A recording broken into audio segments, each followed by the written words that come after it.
दोस्तों आज पेश है कुदरत की जंग। ये कवर चित्र है दोस्तों।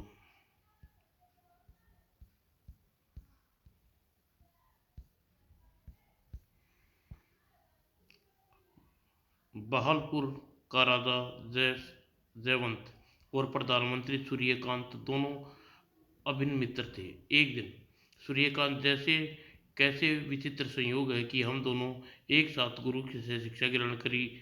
एक ही दिन हम दोनों ने विवाह का मुहूर्त निकला। आज तुम्हारी पत्नी और हमारी पत्नी संतान होने वाली है महाराज। इसी को तो कहते हैं प्रभु की लीला। उसकी लीला अपरंपार है महाराज। तभी सूर्यकांत महल की दासी दौड़ती हुई आई। प्रधानमंत्री जी, आपके यहाँ पुत्र का जन्म हुआ है, बधाई हो प्रधानमंत्री जी। महाराज धन्यवाद महाराज। सूर्यकांत ने दासी को अपनी उंगली में अंगूठी उतार कर पुरस्कार के रूप में दी, जिसे लेकर वह चलती बनी। और इस दुखद समाचार इस सुखद समाचार के कुछ देर बाद ही महाराज की जय हमारी ने एक सुंदर कन्या को जन्म दिया है। आहा, हमारे घर लक्ष्मी आई है। जयवंत ने पुरस्कार में अपने गले में पड़ा हुआ हार उतार कर दासी को दे दिया। महाराज, मेरी बधाई स्वीकार करिए। प्रधानमंत्री जी, एक बात सोच रहा हूँ कि आज के दिन तुम्हारे यहाँ पुत्र और हमारे यहाँ पुत्री ने जन्म लिया है। अपनी संतान के कारण हम दोनों की दोस्ती भविष्य में और भी ज़्यादा प्रगाढ़ हो सकती है। वह कैसे महाराज? हम अपनी उन दोनों हम अभी उन दोनों का रिश्ता पक्का कर देते हैं। जब वे दोनों बड़े होंगे तब उन दोनों को आपस में विवाह कर देने से हम दोनों की दोस्ती और ज़्यादा प्रभाव पक्की हो जाएगी। कुदरत की जंग।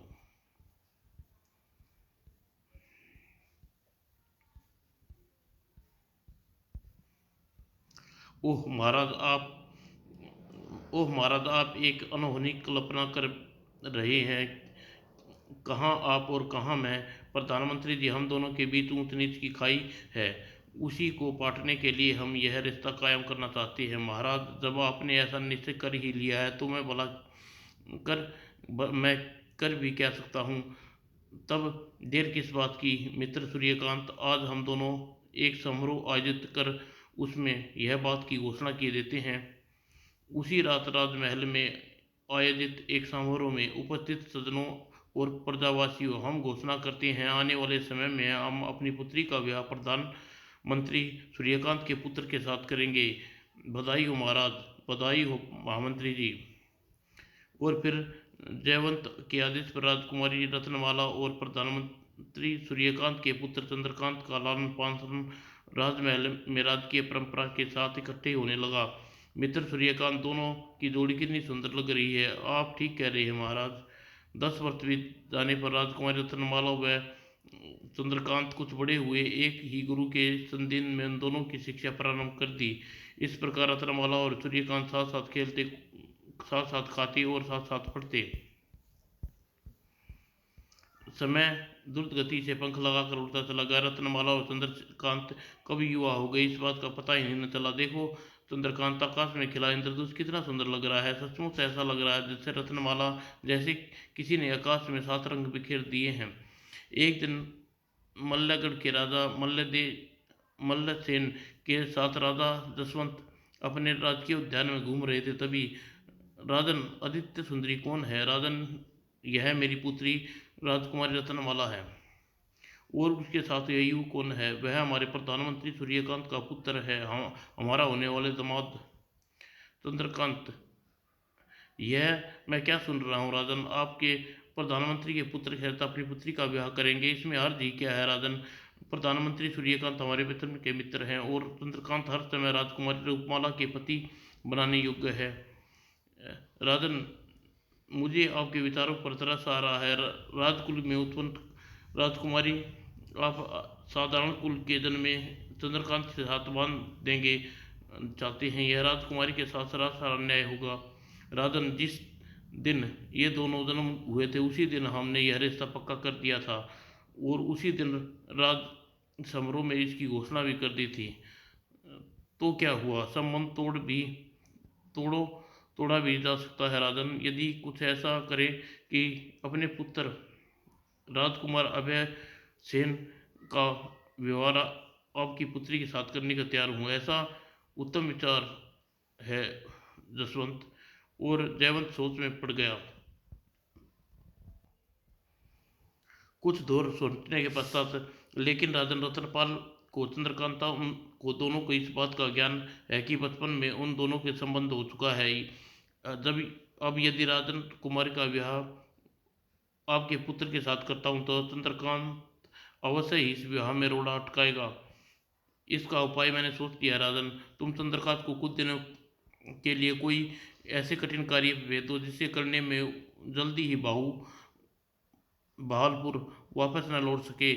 इसी बीच उसकी अनुपस्थिति में बड़े आराम से अभिसेन और रत्नमाला का विवाह हो जाएगा। हाँ, ऐसा करना ठीक रहेगा। तब मैं यह रास्ता पक्का समझू राजन। बिल्कुल पक्का समझिए राजन, और मैं आपको चंद्रकांत और बाल सिंह को दूर भेज देता हूँ। आज से ठीक 7वें दिन युवराज अभयसेन की बारात लेकर बहावलपुर आ जाना। और जयवंत का यह आश्वासन पाकर माल्यदेव उसी दिन अपने राज्य में लौट गया। उसी दिन जयवंत ने चंद्रकांत को बुलाकर कहा, चंद्रकांत, हमें तुम्हें एक महत्वपूर्ण कार्य सौंपना चाहते हैं। क्या? कीजिए महाराज। चंद्रकांत, हमारे महल के सरोवर में लाल रंग के कमल का फूल खिला करते हैं।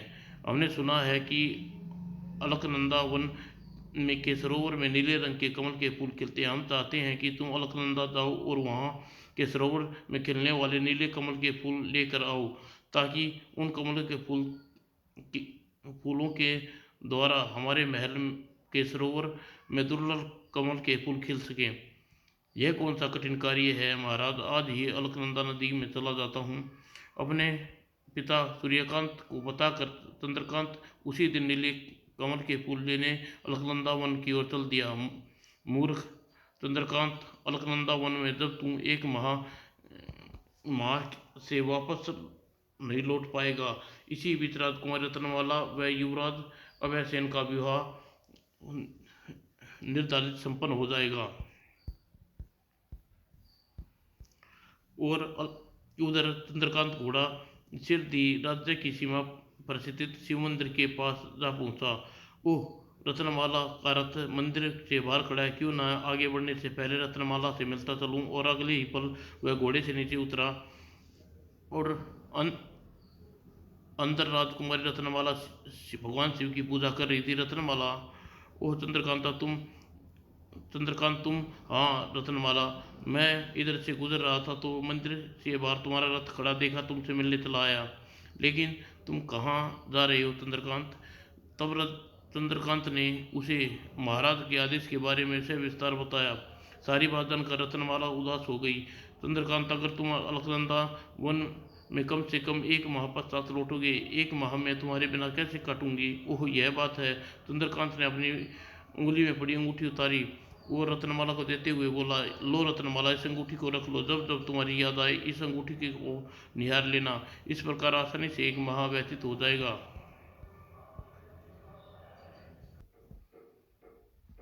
रत्नमाला को अंगूठी दे चंद्रकांत वहां से पुनः आगे चल पड़ा।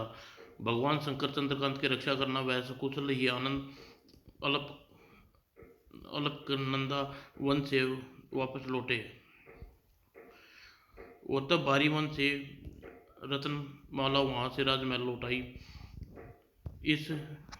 इधर बहालपुर के राजा जयवंत अपनी महारानी जयमाला से कह रहे थे, महारानी, राजकुमारी रत्नमाला का ब्याह हमने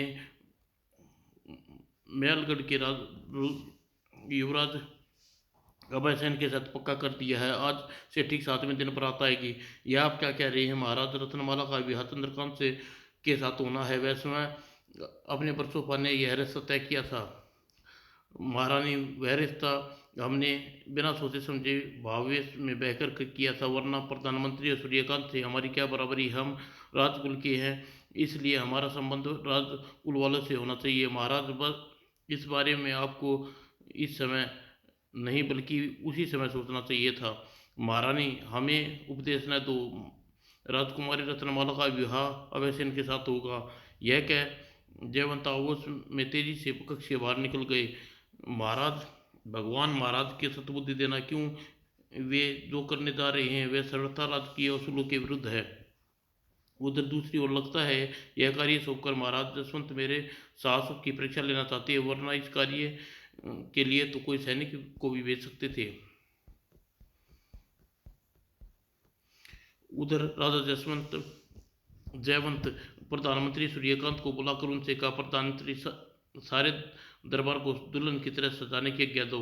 वह किस लिए महाराज? कोई विशेष आयोजन होने वाला है। हाँ, एक सप्ताह बाद राजकुमार रत्नमाला का विवाह होने वाला है, लेकिन महाराज चंद्रकांत को नीले कमल लेने के लिए अलकनंदा वन गया हुआ है। वहाँ तो एक माह बाद लौटेगा, फिर वह विवाह का एक सप्ताह में कैसे हो सकता है? यह तुमसे किसने कहा कि सूर्यकांत से चंद्रमाला का विवाह चंद्रकांत से होगा? महाराज, यह क्या सुन रहा हूँ? तुम ठीक सुन रहे हो सूर्यकांत। पुराना संबंध तोड़कर हम राजकुमारी रत्नमाला का विवाह मल्लगढ़ के राजकुमार भय सेन से करने जा रहे हैं। महाराज, यह आप ठीक नहीं कर रहे। लोग क्या सुनेंगे तो क्या कहेंगे? हमने किसी का डर नहीं है, हमें जो करना है ठीक लग रहा है हम वही कर रहे हैं। महाराज, जो लगता है आपके विवेक सो खो चुका है, उसे जगाने के लिए कल अब भरे दरबार में ही आपसे बात करूंगा। शायद दरबारियों और मंत्रियों के सामने बरसों पुरानी घोषणा याद आ जाए। तुम मुझे भरे दरबार में अपमानित करोगे? तुम्हारी इतनी हिम्मत? आवेश में भरकर जयवंत ने दीवार पर टंगी तलवार खींच ली और अगले ही पल तलवार कवार से घायल सूर्यकांत पृथ्वी पर गिरकर बुरी तरह तड़पने लगे। जसवंत, तुमने मेरे साथ सीने पर तलवार घोंपी है, बल्कि मित्रता के सीने में तलवार घोंपी है। अगले पल सूर्यकांत के प्राण त्याग दिए और फिर जयव्रत के आदेश पे सारे राज्य को दुल्हन की तरह सजाया जाने लगा। उधर रत्नमाला सारे घटनाक्रम से का पता चला तो बुरी तरह बिखर उठी। नहीं पिताजी, मैं अभयसेन से कदापि विवाह नहीं करूंगी। मेरा विवाह तो चंद्रकांत से होगा। रत्नमाला, ऐसा करने के लिए तुम्हें हमारी लाश से गुजरना होगा।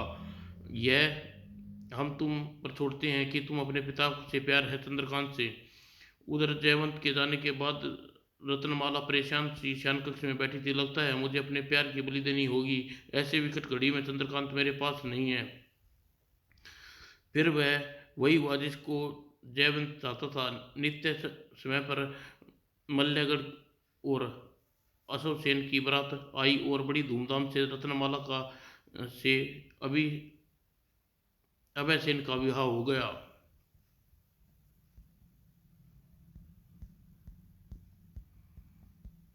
और जब बारात विदा होकर सीमा से बाहर स्थित शिव मंदिर के समीप पहुंची तो रत्नमाला के कहारों ने आदेश दिया, डोली रोको कहारों। और कहारों ने तुरंत आदेश का पालन किया। हाथी से उतर राजा मल्ल सेन दौड़ा दौड़ा उसकी डोली के पास आया। क्या बात है बहू, डोली क्यों रुकवा दी? पिताजी, महाराज, मैं मंदिर जाकर शिव भगवान की पूजा करना चाहती हूँ। ओह, यह बात है बहू, बारात यहीं रुकी है, तुम जाकर शिव भगवान की पूजा कराओ। डोली से उतरकर रत्नमाला मंदिर में पहुंची और अपनी उंगली में अंगूठी चंद्रकांता की दी हुई अंगूठी उतारी। ए भगवान, आपने आपके सामने यह चंद्रकांता ने मुझे अंगूठी दी थी। यह मेरा इस अंगूठी पर किसी प्रकार अधिकार नहीं रहा। मैं आपके पास छोड़कर जा रही हूँ। किसी तरह रुआची को रोक रत्नमाला मंदिर से बाहर डोली में आकर बैठ गई और बारात पुनः आगे बढ़ गई। इस घटना के 7 दिन पश्चात चंद्रकांत अलकनंदा वन के सरोवर तट पर पहुंचा। उस सरोवर में खिले नीले फूल कितने प्यारे लग रहे हैं। वह सरोवर के कुछ नीले फूल कमल के फूल निकाले और उल्टे पांव वापस लौट पड़ा। लंबा सफर तय करने के बाद बाहुली सीमापुर में पहुंचा। क्यों न भगवान के दर्शन करता चलूं, यह सोच वह घोड़े से उतरा। घोड़े से उतरकर जैसे ही मंदिर में पहुंचा, अरे यह अंगूठी है, वही अंगूठी है जो रत्नमाला को दी थी। यही यहाँ कैसे? उसे अंगूठी उठाई और तुरंत ही पूजा करने के पश्चात मंदिर से बाहर आया। तभी मंदिर के बाहर समाधि में लीन ऋषि ने आंखें खोली। चंद्रकांत, अब तुम भालपुर में तेरा क्या रखा है? अब वहाँ तेरे माता वहाँ न तो तुम्हारे माता पिता है, न ही वहाँ पर रत्नमाला। अब तू वहाँ जाकर क्या करेगा? यह सुन चंद्रकांत के कदम जहाँ के तहाँ रुक गए। उसने प्रकट में ऋषि को देखा। यह आप क्या कह रहे हैं रिसीवर? मैं ठीक कह रहा हूँ। चंद्रकांत, रत्नमाला का विवाह माल्यागढ़ के युवराज अभय सेन के साथ हो चुका है। तुम्हारे पिताजी जसवंत की मौत के घाट उतार दिया गया है। तुम्हारे पिता की मृत्यु का समाचार सुनकर तुम्हारी माँ की हृदय गति रुक गई थी, जिसका उसका काल मृत्यु हो गई। ऋषि ने विस्तारपूर्वक सारी बात बता दी। ऋषि की सारी बात जानकर चंद्र सिंह आवेश में भर उठा। राजा जयवंत इतने क्रूर निकलेंगे उनकी तो मैं कल्पना भी नहीं कर सकता ऋषिवर। उन्हें मेरी हरी भरी दुनिया को उजाड़ी है, मैं उनको सजावट सदी करूंगा। चंद्रकांत आवेश में, विवेक ने छोड़ा न छोड़ो। राजा चंद्रकांत ने जो अपराध किया है उसकी सजा उसे भगवान देगा, भगवान पर भरोसा रखो। ओह ऋषिवर, मेरी समझ में कुछ नहीं आ रहा, मैं क्या करूँ, कहाँ जाऊँ? चंद्रकांत, तुम कल्याण ऋषि, कल्याण कायावन ऋषि नीलवन में मेरा आश्रम है, तुम वहाँ जा चलकर मेरे साथ रहो। वहाँ शांत वातावरण में रहकर तुम्हारा चित्त कुछ दिनों के में ठीक हो जाएगा। और चंद्रकांत को कुछ सुझाई नहीं दे रहा था, इसलिए बिना कहे कुछ कहे वह चंद्रकांत वन में ऋषि के साथ चल दिया। अब चंद्रकांत नीलम वन में कांत ऋषि के आश्रम में रहने लगा। कांत ऋषि उसे नित्य ज्ञान की बातें बताने, उनका ध्यान रत्नमाला, उसके पिता के दुखद मृत्यु की घटना की ओर हटने का प्रयत्न करने लगे। चंद्रकांता, ये दुनिया तो नश्वर है, दुनिया में रहने वाले प्रत्येक जीव को एक न एक दिन मरना है। इस नश्वर दुनिया में ज़्यादा मोह करना ठीक नहीं।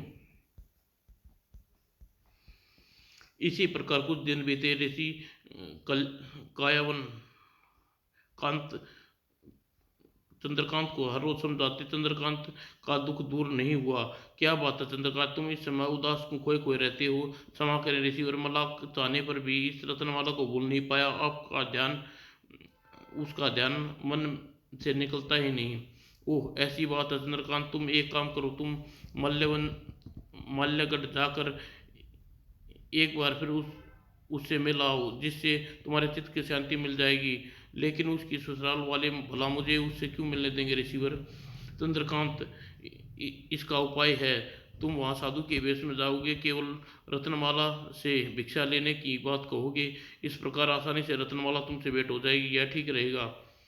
और साधु का वेश धर चंद्रकांत आश्रम से चला गया। चंद्रकांत ने उसे समझाया। चंद्रकांत, वहाँ पहुँचकर तुम्हें संयम से काम लेना, रत्नमाला की बातों में आकर कोई गलत कदम न उठाना, मैं आपकी बात याद रखूंगा ऋषिवर। और मल्लगढ़ पहुंचकर उसने महल का दरवाजा पर आवाज लगाई, भिक्षा दे ही। एक दासी तुरंत मुद्राओं से भरा थाल लेकर उसके पास आई। लो साधु महाराज, राज भिक्षा। दासी, इन्हें ले जाओ, हमें तुम्हारे हाथ से भिक्षा नहीं चाहिए। सुना है यह युवराज का अभी अभी विवाह हुआ है, हम यदि हम भिक्षा लेंगे तो नव वधु के लेंगे, अन्यथा खाली हाथ ही वो वापस लौट चलाएंगे। यह सुनकर दासी उल्टे पांव महल लौट गई। उसे वापस लौटते देख महारानी सुनंदा उसके पास कहा, क्या हुआ साधु महाराज, भिक्षा नहीं ली? महारानी जी, महारानी जी बड़ा ही विचित्र साधु है, कहता है भिक्षा लेगा तो केवल युवराज अभयसेन की नववधु रत्नमाला से। ओह, साधु ने ऐसा कहा, लगता है बहू रत्नमाला से भिक्षा लेकर साधु रत्नमाला को आशीर्वाद देना चाहता है। उसने दासी से कहा, दासी तुम साधु को महल के बाग में ठहराओ, मैं रत्नमाला के उसके पास भिक्षा देने भेजती हूँ, जो आज्ञा महारानी। दासी को आदेश देकर महारानी सुनंदा रत्नमाला के पास पहुंची। बहू, एक साधु आया है, केवल तुम्हारे हाथों से भिक्षा लेना चाहता है, जाओ महल के बाग में उसे भिक्षा दे आओ। माँ, मुझसे यह काम नहीं हो सकता, मुझे लज्जा आती है। बहू, साधु से कैसी शर्म, उसे भिक्षा दे आओ, क्या पता खुश होकर वह कोई आशीर्वाद दे दे। और मुद्राओं से भरा थाल लेकर रत्नमाला महल के पहुंची। आह, कितनी दुगली हो गई है रत्नमाला, लगता है यहाँ पर खुश नहीं है। और रत्नमाला ने आगे बढ़कर जैसे चंद्रकांता के चरणों में मुद्रा का थाल रखा। रत्नमाला, मैं यहाँ मोतियों की भिक्षा लेने नहीं, तुमसे प्यार की भिक्षा लेने आया हूँ। यह सुन रत्नमाला की आंखें में बिजली सी दौड़ी। उन्हें वह इचुकती हुई पीछे देखा। चंद्रकांत तुम? हाँ रत्नमाला, क्या तुम चंद्रकांता को भूल गई? ऐसा कैसे हो सकता है चंद्रकांत, पहले भी तुम तुम्हारी थी और अब भी तुम्हारी हूँ, मुझे यहाँ से निकाल कर ले चलो। चंद्रकांत, यहाँ मेरा दम घुटता है रत्नमाला, मैं तुम्हारे बिना नहीं रह सकता। चलो हम इसी समय कहीं भाग चलते हैं। तभी चंद्रकांत, क्या तुम अनर्थ करने जा रहा है? तुम याद नहीं, आश्रम में चलते समय तुम चंद्रकांत ने क्या कहा था? माल्यगढ़ पहुंचने पर संयम से काम लेना और भूल कर भी कोई गलत कदम न उठाना। चंद्रकांत तुरंत ही मल्ल का हाथ छोड़ दिया। चंद्रमाला, हम ऐसा नहीं करेंगे। हम तुम पर मेरा नहीं युवराज अवैसेन का अधिकार है, तुम वापस महल लौट जाओ। यह तुम क्या कह रहे चंद्रकांत? मैं ठीक कह रहा हूँ रत्नमाला, मैंने यहाँ इस प्रकार आकर बहुत बड़ी गलती की। मुझे यहाँ नहीं आना चाहिए था। तुम्हारी राहें जुदा हैं हो चुकी, अब यहाँ से चली जाओ। मुझे खुशी है चंद्रकांत, तुम सहा राम नहीं भटके हो। मैं तुम्हारी प्रतीक्षा प्रतीक्षा ले रही थी। चंद्रकांत चंद्रकांत, नियति ने मुझे तुमसे अलग कर दिया। मेरी तुमसे एक विनती है कि तुम विवाह कर लो, मेरी याद में अपना जीवन न बताना। और रत्नमाला, यह तुमने क्या कह रही हो? चंद्रकांत, आज तुम्हारी पहली बार तुमसे कुछ मांगा है। तुम अच्छा, यह इच्छा अवश्य पूरी करनी होगी। ठीक है रत्नमाला, तुम्हारी यह इच्छा पूरी करने की कोशिश करूंगा। यह कहकर चंद्रकांत रत्नमाला से विदा लेकर चला आया। और आ गए चंद्रकांत रत्नमाला से मिलकर। जी जी रिसीवर। चंद्रकांत, अब तुम नाहरगढ़ चले जाओ। नाहरगढ़ क्यों रिसीवर? क्या तुम्हें रत्नमाला की इच्छा पूरी नहीं करनी? ओह, आप मेरे विषय में जानते हैं, लेकिन रिसीवर रत्नमाला की इच्छा नाहरगढ़ से क्या संबंध है? चंद्रकांत, नाहरगढ़ के राजा नाहर सिंह की बेटी है जिसका नाम विद्यामता है। वह पिछले कई वर्षों से मौन व्रत धारण किए हुए है। अच्छा, लेकिन क्यों? चंद्रकांत, राजकुमारी विद्यामता एक बहुत बुद्धिमान युवती है। उसने घोषणा की है, जो उसकी मौन व्रत तुड़वा कर उसे बुलवा देगा वह उससे ब्याह करेगी। बड़ी विचित्र शर्त रखी है राजकुमारी विद्यामता ने। लेकिन ऋषिवर, उसका मौन व्रत कैसे तोड़वा जा सकता है? चंद्रकांता, मैंने अभी अभी तुम्हें बताया ना कि विद्यामता बहुत ही बुद्धिमान आता, उससे कोई बुद्धिमान भरा प्रश्न पूछ कर उससे मौन व्रत तोड़वाया जा सकता है। तुम नाहरगढ़ जाओ और विद्यामता से कोई ऐसा कठिन प्रश्न पूछो कि वह मौन व्रत तोड़कर बोलने पर विवश हो जाए। चंद्रकांता, जैसे भी तुम्हें विद्यामता का मौन व्रत तोड़कर उससे ब्याह करना है। ओह, आप इसलिए मुझे नाहरगढ़ भेजना चाहते हैं ऋषिवर? हाँ चंद्रकांत, विद्यामता का हर तरह से तुम्हारे योग्य है। उससे विवाह करके तुम जीवन में और उपलब्धि की ओर बढ़ते जाओगे। ऋषिवर, रत्नमाला की इच्छा आपके आदेश को कैसे टाल सकता हूँ? तो यह लो चंद्रकांत, तुम रुद्राक्षी माला गले में पहन लो। इसके धारण करने के बाद निश्चिंत ही तुम श्रेष्ठ अपने श्रेय में सफलता प्राप्त करोगे। चंद्रकांत माला लेकर गले में पहनने के बाद उसी समय नाहरगढ़ की ओर चल दिया। और नाहरगढ़ पहुंचकर वह राज दरबार में राजा नाहर सिंह से मिला। प्रणाम, मैं राजकुमार जी विद्यामता का मौन व्रत तुड़वा सकता हूँ। यदि तुम ऐसा न कर सके ऐसा कर सके तो हमें बहुत प्रशंसा होगी। राजा नाहर सिंह उसे लेकर राजकुमारी विद्यामता के कक्ष में पहुंचा। बेटी, यही यूँ कहता है, यह तुम्हारा मन वर तोड़ कर रहेगा? विद्यामता ने चंद्रशेखर की ओर देखकर मुस्कुराकर सामने बैठने का इशारा किया। शतान ग्रहण करने के पश्चात चंद्रकांत ने विद्यामता से बोला, राजकुमारी जी, मैं आपको एक कहानी सुनाता हूँ। इस कहानी में मेरा प्रश्न छिपा है, अतः आपको उसी का उत्तर देना है। किसी गांव में धनराज नाम का एक बूढ़ा किसान रहता था। उसके राम रामराज और श्यामराज नाम के दो पुत्र थे। तीनों बाप बेटे मिलकर अपने खेतों में जी तोड़ मेहनत करते थे। बड़े भाई रामराज का विवाह हो चुका था, दो बच्चे थे। सब जबकि छोटा श्यामराज अभी कुंवारा था। सारा परिवार उससे हिल मिल कर रहता था। एक बार धनराज बीमार पड़ गए। उसने उसने बचने की कोई आशा न देखी। उसने अपने दोनों बेटों को बुलाकर कहा, मेरे बच्चों, मैं बचूंगा नहीं, मरने से पहले बंटवारा कर लें। तुम दोनों किसी प्रकार का झगड़ा न हो, इसलिए मैं तुम्हें आज सारी जमीन जायदाद तुम दोनों को बराबर बराबर बांट देना चाहता हूँ। उसी दिन अब उसने जमीन जायदाद को अपने बेटों में बराबर बांट दिया।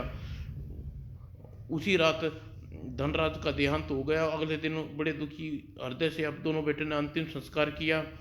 अपने पिता की मृत्यु के बाद दोनों भाई अपने हिस्से पर खेती बाड़ी करने लगे। बंटवारा होने के बावजूद दोनों भाइयों में अत्यंत स्नेह था। आखिर एक रात जब दोनों भाई खलियानों में धान की बोरियां उठाए खलियानों में रखने जा रहे थे तो एक दूसरे से टकरा गए। भैया, बोरी लेकर कहाँ जा रहे हो? ओह, तुम कहाँ जा रहे हो? धान की बोरी फेंक कर दोनों एक दूसरे के गले मिले। की आंखों में आनंद के आंसू बह निकले। और माल्य उन दोनों भाइयों को खलियाने में धान की बोरियां की संख्या क्यों नहीं घटती थी, यह भेद बिना कहे भाइयों पर खुल गया। द और मान्यवर दोनों भाइयों के खलियानों में धान की बोरियां की संख्या क्यों नहीं घटती थी, यह भेद बिना कहे दोनों भाइयों में खुल गया। दासी निश्चित ना दासी नियति तुम्हारे मेरे प्रश्न का बड़ी बुद्धिमानता से उत्तर दिया। अब चंद्रकांता से विद्यामता से कहा, राजकुमारी जी, आपका मनोवर्त न तोड़वा सका, मुझे खेद है, पर मैं वचन देता हूँ कल आपका मनोवर्त तोड़वा कर रहूँगा। क्यों नवयुग, तुम कल राजकुमारी का से कोई प्रश्न पूछोगे? हाँ महाराज, मैं भी निराश नहीं हुआ।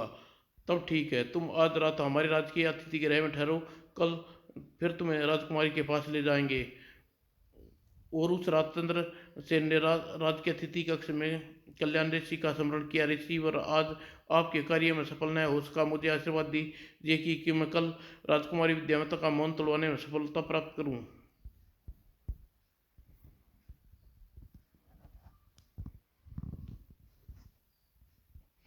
तत्काल ही कायामंजन ऋषि उसके ध्यान में आए।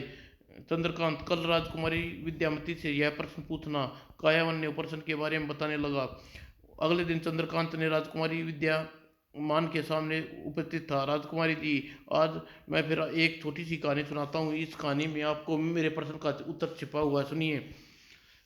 बहुत समय पहले की बात है। कोची नगर में दयाल नाम का एक भिखारी रहता था। भगवान के नाम पर कुछ दे दे भाई, भीख मांगने पर उसे जो कुछ मिलता वह उसे अपने छोटे से परिवार का पेट पालता। एक बार बहुत ही कलमी बहुत जबरदस्त अकाल पड़ा। धनिया, अब का शामली में रहना ठीक नहीं है, यहाँ कौन भिक्षा देगा, चलो किसी और नगर में चलते हैं। आप ठीक कह रहे हैं स्वामी। और दोनों अपने बच्चों के साथ कम कौशाम्बी छोड़कर चंपारण राज्य में चले गए। उस राज्य में चारों ओर संपन्नता छाई हुई थी। वहाँ के लोगों को मांगने पर दयाल के दिन रात काफ़ी सारी भिक्षा मिल जाती।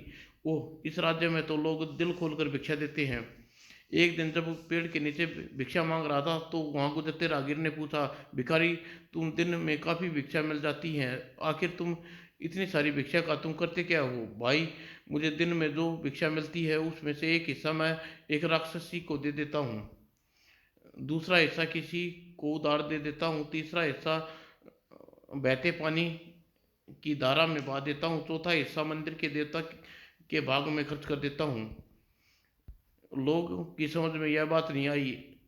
अनल बकरा है। अच्छा अच्छा, बात कहाँ है वह राक्षसनी, कहाँ है वह कर्जदार, कहाँ है वह पानी की धारा, कहाँ है वह मंदिर? भिखारी दयाल लोगों की बातें सुनकर चुप रहा।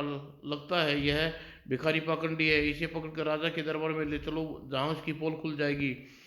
लोग उसे पकड़कर चंपारण राजा के दरबार में लेकर पहुंचे। कौन है ये? तुम लोग इसे क्यों लाए हो? महाराज, हमें यह कोई बहुत बड़ा पाखंडी लगता है। उस आदमी ने राजा को भिखारी दयाल के विषय में बातें बताई। सारी बात जानने के पश्चात राजा को भी दयाल की कई बातों का मतलब समझ में नहीं आया। भिखारी, तुम्हारे कहने का मतलब है कि साफ साफ समझाओ, वरना हम तुम्हें मौत की घाट उतार देंगे। इतना कहकर चंद्रकांत विद्यासेन से बोला, राजकुमारी जी, राजा दयाल ने ने क्या उत्तर दिया? क्या राजा ने दयाल को मौत की घाट उतार दिया? यही मेरा आज का प्रश्न है, यदि इसका उत्तर दे दीजिए। तब विद्या तब विद्यामता ने अपनी दासी की ओर देखा। वह निराश भरे स्वर में विद्यामत से बोली, क्षमा करें राजकुमारी जी, आज के प्रश्न का उत्तर कठिन है, इसलिए मुझे इस प्रश्न का उत्तर न दे सकूंगी। यह सुन सुलोचना सोच में पड़ गई और कुछ देर बाद पश्चात पश्चात युवक, तुम मेरा मौन तोड़वाने में सफल हुए। अब मैं तुम्हें तुम्हारे प्रश्न का उत्तर देती हूँ। राजा की बात सुनकर रा, राजा की बात सुनकर दयाल बोला, महाराज, मैंने कहा था कि मैं अपनी भिक्षा का एक हिस्सा राक्षसनी को देता हूँ। राजन, मेरी स्त्री वह राक्षसनी है, उसे खाना पहनना और सोना ही आता है, दिन भर कुछ काम नहीं करती। अच्छा, तुम उस पर उधार कैसे देते हो? राजन, उधार मैं अपने बेटे को देता हूँ, वह छोटा है, उसके हाथ पैर चलकर उसे खिलाता हूँ। जब मेरे पैर थक जाएंगे, जो है जवान हो जाएगा तो कमा के खिलाएगा, उसे उधार देना कहता हूँ। चलो, यह भी ठीक है बहते पानी की धारा में भीख का तीसरा हिस्सा फेंकने का क्या मतलब है?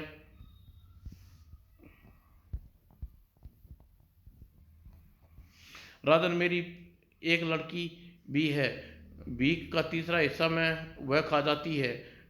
वही वह छोटी है, जब वह सयानी हो जाएगी तो कमाने खाने योग्य होगी तो अपने पति के घर चली जाएगी। जब सब जानते हैं कि वह खिलाने का मतलब बहते पानी में भीख का तीसरा हिस्सा फेंकना नहीं तो क्या है?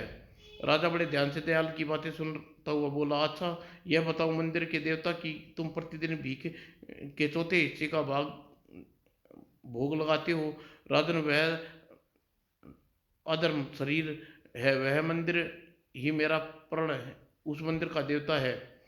अगर मैं उस इस मंदिर में देवता को भोग न लगाऊं तो सारा खेल ही बिगड़ जाए। राजा दयाल जवाब से बहुत खुश हुए। दयाल, तुम बहुत बड़े पंडित मालूम पड़ते हैं, फिर भी भीख मांगते हो। राजन, यह सब भगवान की माया है, कोई भी इसका भेद नहीं जान पाया। अपने राज्य में पंडित भिखारी होता है और मूर्ख धनी।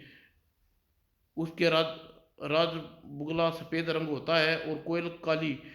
उसके राज्य में पेड़ों के छोटे छोटे फल लगते हैं और बेलों में बड़े बड़े फल लगते हैं। राजन, भगवान की महिमा अपरंपार है, कहाँ तक कहाँ बताऊं। भिखारी दयाल की चतुराई भरी बातें सुनकर राजा प्रसन्न हुआ और उसे बहुत सारा दान दक्षिणा देकर विदा किया। यह कहकर विद्यामता लज्जा कर अपनी नजरें झुका ली। राजा नाहर सिंह खुशी का कोई पार नहीं रहा। युवक, तुमने मेरी पुत्री का कठिन व्रत तोड़ा है, इसलिए आज तुम विद्यामता तुम्हारी हुई। सिद्धि मुहूर्त में विद्यामता का व चंद्रकांत का विवाह के पश्चात बेटा चंद्रकांत, विद्यामता के अलावा मेरा कोई संतान नहीं थी, इसलिए सारा रात तुम्हें दहेज में देता हूँ। और फिर नारसिंह चंद्रकांत को नाहरगढ़ का राजा बनाकर स्वयं तपस्या कर लिए हिमालय पर चले गए। कई विवाह के कई दिन पश्चात चंद्रकांत विद्यामता के साथ कांतवन कांत कांतयन ऋषि के पास आशीर्वाद लेने पहुंचा। मेरा आशीर्वाद से तुम दोनों के साथ है, जाओ, 1 वर्ष के अंदर तुम्हारे यहाँ फूल सी बेटी जन्म लेगी। कंतयन ऋषि के आशीर्वाद से भलीभूत हुआ। 1 वर्ष में रानी को विद्यामता को सुंदर पुत्री ने जन्म दिया। रानी हमारी बेटी फूल के समान कोमल है, इसलिए इसका नाम कमलिनी रखेंगे। महाराजा अपनी अपनी बेटी महाराजा अपनी बेटी का नाम बहुत सुंदर सोचा। दिन बीत गए, राजकुमारी कमलिनी युवा हो गई। महाराज, हमारी बेटी कमलिनी युवा हो गई है, अब इसे के लिए कोई योग्य वर ढूंढ कर इसका विवाह कर देना चाहिए। तुम ठीक कहती हो रानी, हम आज ही कांत ऋषि के पास जाएंगे, उन्हें आशीर्वाद से कमलिनी का जन्म हुआ है, वही इसके लिए योग्य वर बताएंगे। और फिर चंद्रकांत उसी समय कांत ऋषि के पास पहुंचे। प्रणाम ऋषि, राव चंद्रकांत कहो, कैसे नारगढ़ में सब कुशल है?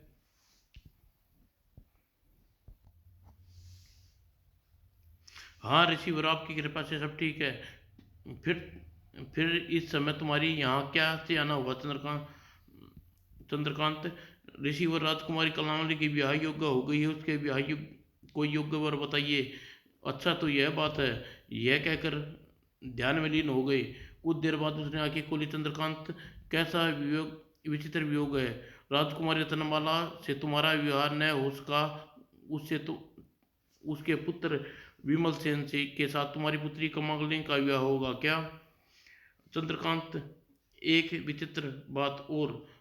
चंद्रकांत का बेटा विमल सेन जन्म से निपट अंधा है। तब तो कमलिनी का विवाह विवेक सेन के साथ कदापि न करेंगे। चंद्रकांत, तुम लाख इस विवाह को रोकने की कोशिश करो, यह विवाह होकर रहेगा। विधाता इस संबंध में अपनी मोहर लगा चुका है। ओह रिसीवर, यह आपने बड़ी विचित्र बात बताई। चंद्रकांत बुरी तरह परेशान हो गया।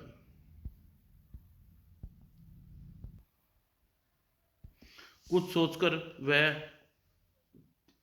कांतयान ऋषि से बोला, ऋषिवर, क्या आप कोई उपाय नहीं बता सकते जिसको विमल सेन की आंखों की ज्योति लौटाए? उपाय तो है चंद्रकांत, लेकिन बड़ा कठिन है। मुझे वह उपाय बताइए ऋषिवर। मैं अपनी बेटी की खुशी के लिए जान पर खेल कर उस कार्य को पूरा करूंगा। तो सुनो चंद्रकांत, नीलगिरी में ज्वालामुखी पहाड़ों के बीच सर्पगंधा नाम का एक पेड़ है। उसके पत्ते लाल रंग के होते हैं। उस पेड़ के पत्तों का रस यदि अंधे विमल सेन की आंखों में डाला जाए तो वह उसकी वीरान आंखें ज्योति ला सकती हैं। ऋषिवर, मैं नीलगिरी की ज्वालामुखी पहाड़ों को पार करने से सर्पगंधा पत्ते अवश्य लिए तोड़ कर लाऊंगा। चंद्रकांत, एक बार फिर सोच लो, यह कार्य अत्यंत कठिन है। किसी ज्वालामुखी में गिरकर तुम्हारी जान जा सकती है। मुझे अपनी जान की कोई परवाह नहीं है ऋषिवर। तब ठीक है चंद्रकांत, तुम इसी समय नीलगिरी ज्वालामुखी पहाड़ों की ओर चले जाओ। लेकिन एक बात याद रखना, वहां सर्पगंधा पौधे के पत्ते लेकर वापस लौटो तो सबसे पहले मेरे पास आना। जो आज्ञा ऋषिवर। तस् तत्पश्चात कांतिन ऋषि से प्रणाम कर चंद्रशेखर उसी समय नीलगिरी के ज्वालामुखी पहाड़ों की ओर चल पड़ा। कई दिन सफर करने के पश्चात नीलगिरी पहाड़ों के समीप पहुंचा। वह ओह ज्वालामुखी धधक रहा है। घोड़े को उसने पहाड़ों के नीचे दौड़ छोड़ा और पैदल ही चलने लगा। जैसे जैसे पहाड़ी के ऊपर ज्वालामुखी के मुख पर तेज लपटें उठी, ओह लपट चंद्रकांत का सारा शरीर झुलस गया। पीड़ा सहन करता हुआ किसी तरह आगे बढ़ा। पहाड़ों के पत्थरों आग की तरह तपन रहे थे, कारण उसके पैरों के जूते जल चुके थे। फलस्वरूप उसके पांव में छाले पड़ गए। राह में पड़ राह में पड़ते कई ज्वालामुखी के वारों को सहन करता हुआ सर्पगंधा पेड़ के पास पहुंचा। उसी हालत में बेसुध, हालत खराब हो चुकी थी। आह! चंद्रकांत ने जैसे तैसे हिम्मत करके पेड़ का लाल रंग के पत्ते तोड़ लिए। अब मुझे हिम्मत करके किसी तरह उन पत्ते को पहाड़ से नीचे उतरना है।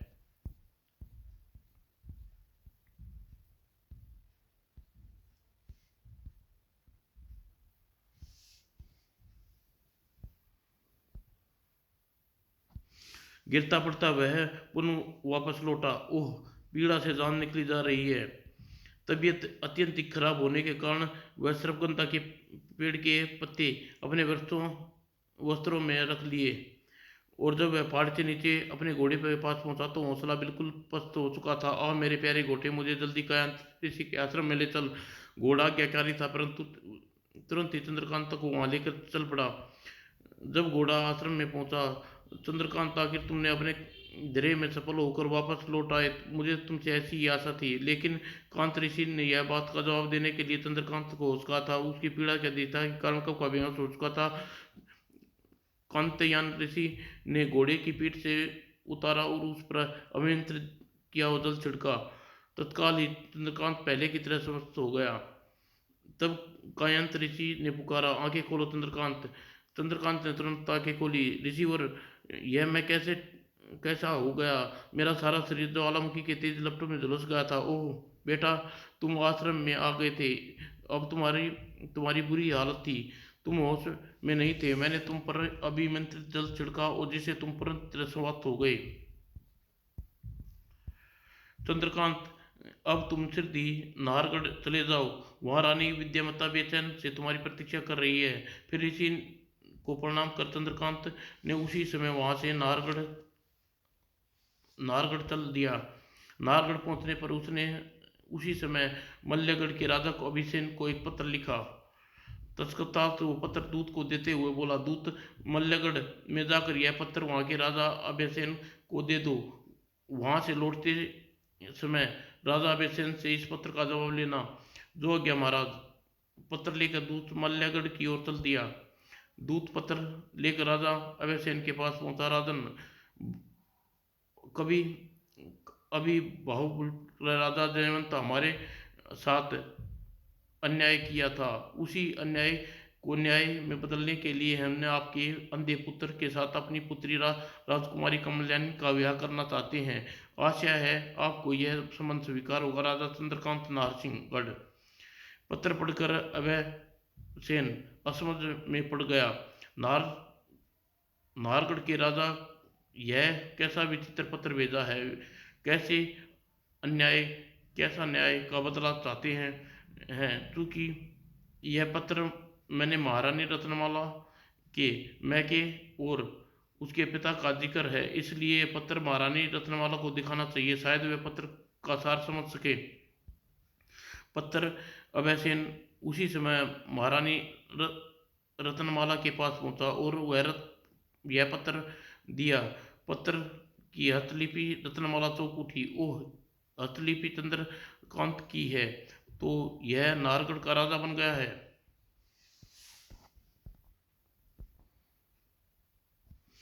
उसकी अवस्था को देख अभयसेन ने कहा, महारानी क्या बात है, पत्र को देखते ही तुम किस सोच में पड़ गई, क्या तुम्हें इसका कारण नहीं बताओगी। महाराज, आज इस पत्र को बरसों बरसों की भूल की बातें याद आ रही हैं। तब रत्नमाला ने बिना संकोच निष्कोच अभयसेन के और अपने और चंद्रकांता के विषय में बताया। रत्नमाला से सारी बात जानकर, महारानी, हमारे हमारे और तुम्हारे पिताजी ने सचमुच ही तुम्हारे साथ चंद्रकांत के साथ अन्याय किया था। अगर अगर हमें तनिक भी इस बात का अभ्यास होता तो तुम्हारे और चंद्रकांता के बीच कभी ना आते। महाराज, जो बीत गई बात सो बीत गई। अब बताइए, चंद्रकांत के पत्र का क्या जवाब दोगे। क्या जवाब देना है महारानी। विमल सेन बड़ा धूमधाम से नाहरगढ़ राजकुमारी कमलिनी को ब्याह लाएंगे। सचमुच ही बड़ी धूमधाम से राजा विमल सेन की बारात नाहरगढ़ पहुंच गई। बड़े ही सौहार्दपूर्ण वातावरण में राजकुमारी कमलिनी और राजकुमार विमल सेन का विवाह हो गया। बारात में चंद्रकांत का बहालपुर के राजा वृद्ध राजा जयवंत से हुआ। महाराज महाराज, पहचाना मुझे। हाँ, तुम्हें कौन नहीं पहचानेगा, भला तुम नाहरगढ़ के राजा और मेरी नाती के विमल सेन के ससुर हो। महाराज, इसके अलावा भी मेरा एक परिचय और है। मैं सूर्यकांत का बेटा हूँ, जिसे आपने बरसों पहले मौत की घाट उतार दिया। तुम सूर्यकांत के बेटे हो। हाँ महाराज, मैं वही अभागा हूँ जिसने अपने छल के द्वारा रत्नमाला से अलग कर दिया था। पर मैंने ऐसा नहीं किया महाराज। मैंने बहुत जानते बूझते भी अंधे नाती के साथ अपनी पुत्री का विवाह कर रहा हूँ। ओह बेटे चंद्रकांत, मुझे शर्मिंदा न करो, वास्तव में तुम्हारा अपराधी हूँ। सचमुच। जयवर्त की निगाह शर्म से झुक गई। विदाई से पहले चंद्रकांत ने एक पात्र कमलिनी को दिया, जिसमें सर्पगंधा के पत्ते का रस भरा हुआ था, और साथ ही पत्र भी दिया। बेटी, ससुराल में पहुंचकर यह पात्र से अपने पत्र अपनी सास रत्नमाला को दे देना। जी पिताजी महाराज। मल्लगढ़ पहुंचने पर कामगली ने ऐसा ही किया। पत्र और पत्र अपनी रत्नमाला ने थमा दिया। रत्नमाला कामगली ने जो पत्र दिया उसे पत्र में तरल पदार्थ का विमल सिंह की आंखों में डाल दो। ऐसा करने से उसकी आंखों में ज्योति आ जाएगी। चंद्रकांत और रत्नमाला ने उसी समय पात्र से तरल पदार्थ विमल सेन की आंखों में डाल दिया। और उसी क्षण, आह माँ, मैं सब कुछ देख सकता हूँ, मुझे सब कुछ दिखाई देने लगा। हे भगवान, तेरा लाख लाख शुक्र है। यह सुनकर रत्नमाला खुशी से झूम उठी।